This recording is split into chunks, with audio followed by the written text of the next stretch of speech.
Hey everyone, this is Louis7, and today I have some news on update 31.0.1 for The Lord of the Rings Online, which is going to be releasing tomorrow, November 18th, that is Thursday, at 8 a.m. server/Eastern Time.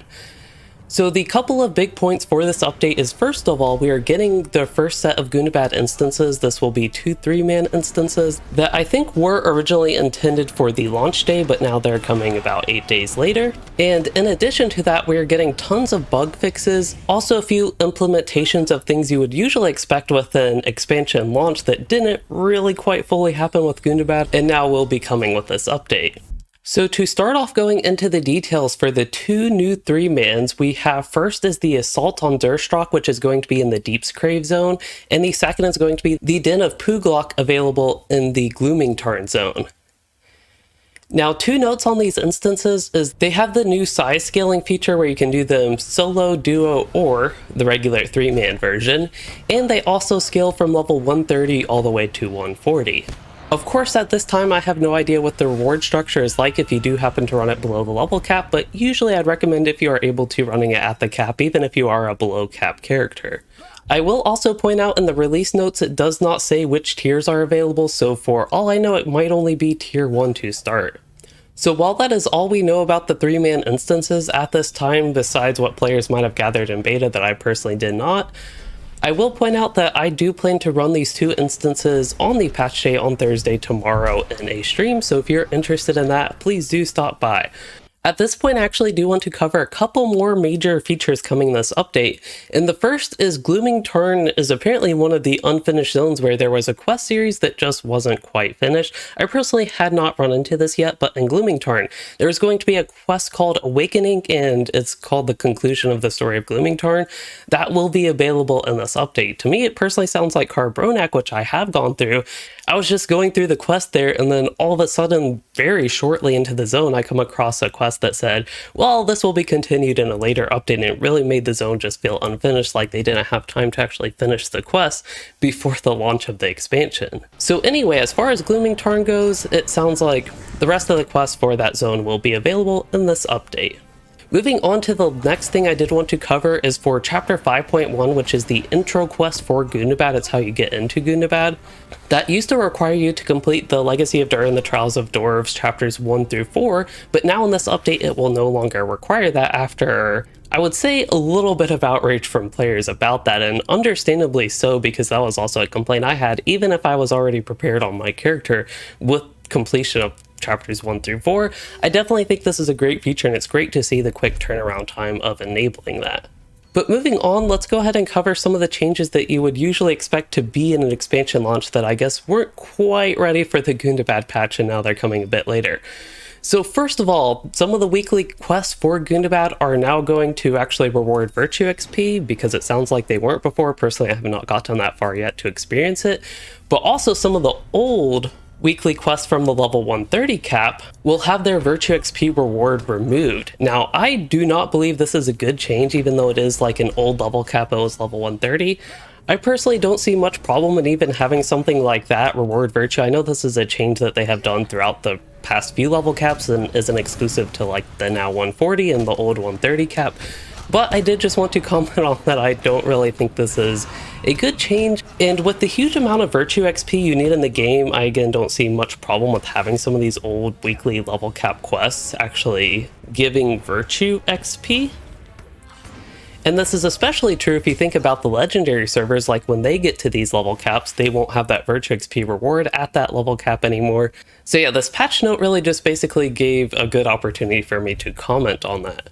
Moving on, they also updated the weekly mission quest to now give Embers of Enchantment instead of Motes of Enchantment if you are at the level cap. One more note I have before we get into the long list of bug fixes, which I actually will be going into more detail than usual on. There are now going to be new rules for instance chests for 3-man and 6-man instances. So when you have the favored chests, you now have 5 of them per week for tiers 1 through 3, and 1 of them per week for tiers 4 through 5. That is going to be for 3-mans, and then for 6-mans it is going to be 3 per week for tiers 1 through 3 again, and then once again 1 per week for tiers 4 and 5. Now, the way this is worded in the patch notes, I believe this means that 3-mans and 6-mans will no longer have like a reset day that is not on the regular weekly day, which is presumably going to be Thursday now for all this stuff, because most things in LOTRO, at least weekly things, reset on Thursdays. I believe it's at like 3 a.m. server time. I believe there will now be some consistency in when all this stuff resets, and you get a certain amount per week instead of being locked into doing it either certain days or daily or something like that. So overall, I find this change favorable as I have interpreted it. I also like that it allows you to even spam these instances if you want. Say like a tier 1 instance, you can do it 5 times in one day and go ahead and be wrapped up for all the rewards you can get for a week again, instead of having to wait basically doing it every single day 5 times. You can now lump them together a little bit better, and I definitely prefer that style. So I was quite happy to see that change, even if it did seem a little bit minor at first. But moving on, we can go ahead and get into the long list of bug fixes, and there's a lot of fixes with quests. I will go into a little bit of details on that, but before that, there's going to be the loot box gear, not the actual loot boxes, but the boxes you can barter from Motes of Enchantment at level 130. They can now be used for characters up to level 130. That is again something you would actually expect with a level cap increase, to have those be usable up to that level. And now we can finally get into the quests. So the first thing I want to point out is there are a bunch of quests in Gundabad, I believe for the level cap, at least I personally haven't gone to them. You have to mine and search for a whole bunch of materials like crystals, diamonds, other metals, things, just treasures, jewels, things like that. A lot of those quests were supposed to be repeatable, and it sounds like they were not repeatable, so they will be repeatable come this patch. And if anybody has had issue in Drearspire, it sounds like were some spawn issues, and they have now been corrected in this patch. There are also a few quests in Madagard, or at least the Raiders in Madagard quests, that apparently there was an issue where you actually needed to kill more of the raiders than the quest text said. So if you did what the quest text said, you could not actually turn in the quest. You had to kill a few more raiders, then you could turn in the quest, but there's no like indication of that in game. I guess fortunately I just happened to kill enough raiders before I went for turn-ins. If you did run into that issue, you will have to pick the quest up again, and then you can do it as the quest text will say. Also in Madagard, there are a couple quests called Bruda and Varthmath. Personally, I don't remember those names for the quests, but they now properly phase out at Maregrind. I'm actually personally curious if I'll have to go back to Madagard/Maregrind to see if I missed anything due to issues, even though I did actually complete my full quest log's worth of quests while I was there.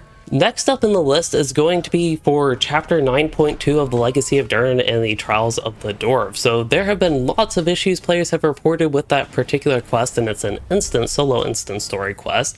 And yeah, basically some issues with that have been fixed, hopefully at least fixed. So if you are having trouble with that or have not gotten to it yet, it should be a better experience than it was before. At this point, that is mostly it for the quest, but I did want to point out, for the Gundabad missions, you used to have to, if you were below the level cap, like below level 130, I mean, you'd have to spend mithril coins to travel there from a mission stable master if you had not discovered it. So now players can travel there once you talk to a mission stable master and won't have to deal with spending mithril coins, which is really nice. While there were a lot of general bug fixes along this line, I found this one line of note particularly interesting. There was an orc stuck inside physics in Thickle Gundu that has been freed according to the patch notes. Now, to me, this is really concerning because if you're freeing the orc from the laws of physics, that actually sounds a little bit bad, but also interesting at the same time. What I'm guessing they meant is there was an orc stuck in like a physical object, and that they are now free from that. Just a couple more changes that I do want to point out here. First is the help page was not loading in the Gundabad update, but that now should properly work again. And the final one is a known issue, and this one is honestly a little bit disappointing to me. I was hoping it was an intended feature that just wasn't functional, but it was actually an error in what was displaying. So for a couple of the quests in Gundabad, they are story quests in the Legacy of Durin, there would be a 1000 Virtue XP in the selectable rewards option right under the gear pieces. Now, the quest itself also just gave 1000 Virtue XP, but it had another set of 1000 Virtue XP again in the selectable options, but you could not actually select it. Now, I really like this idea, even though you couldn't select it. I really like the idea of offering Virtue XP as an optional reward from a quest if you don't want the gear. Like, if you don't want the gear, hey, you can choose this Virtue XP to kind of make up for that because you didn't want the gear. So I thought that that was the intended feature and that it just did not quite work. Unfortunately, that is not the case, and it was just erroneously displaying another 1000 Virtue XP there. That said, I still would love to see this feature return, especially for quests below the level cap. When I saw this, I thought it was a great opportunity to introduce a system like this, so you could choose Virtue XP instead of gear as an optional reward. So I would personally love to actually see that implemented into the game. But alright, that is it for the patch notes that we had for update 31.0.1. Again, there were quite a few bug fixes that were just like general fixes along the lines of that stuck orc that I did not quite cover in this. If you're interested in absolutely everything, I recommend reading the patch notes, but we covered all the quest issues and all the content that is actually coming in this update that's just like 8 days after Gundabad. I feel like while this patch has been really good to see what is coming, it really highlights how unfinished Gundabad is with like the continued quest series in Glooming Tarn, but there's still one in Bronak, which felt like a very unfinished zone that is going to be continued, I guess, even further in the future. And as far as other zones go, I haven't really gotten to them. All the first 3 zones, at least through Pit of Stonejaws, all felt actually relatively finished compared to the higher level ones that, again, I have limited experience with them. So yeah, this update just really highlighted things like that, especially with it felt like the release of the expansion was a little bit rushed, with also some of the issues with the Motes, Virtue XP, all that sort of stuff with the weekly quests and lack of Embers, and of course the 2 3-man instances being delayed and the reward track, which we still don't have, being delayed. So again, while this update, the stuff here was good to see, I think it really highlights how unfinished Gundabad has felt for some players. Last thing I want to point out is I am excited for the instances to be coming, and I'm definitely going to be checking them out on Thursday evening on a stream. At least that is the plan. So again, if you are interested, I recommend stopping by, and I'm considering, I know I thought about doing this with like War of Three Peaks and Wildwood, but considering doing instance overviews with those, might start that out with this actually for real this time. So if you're interested in that as well, please do let me know. But now that is all I really do have for this video. I hope you all enjoyed it and learned something useful about this LOTRO update, and if you did, please consider liking and subscribing for more, or becoming a channel member to support the content, and thanks for watching, everyone.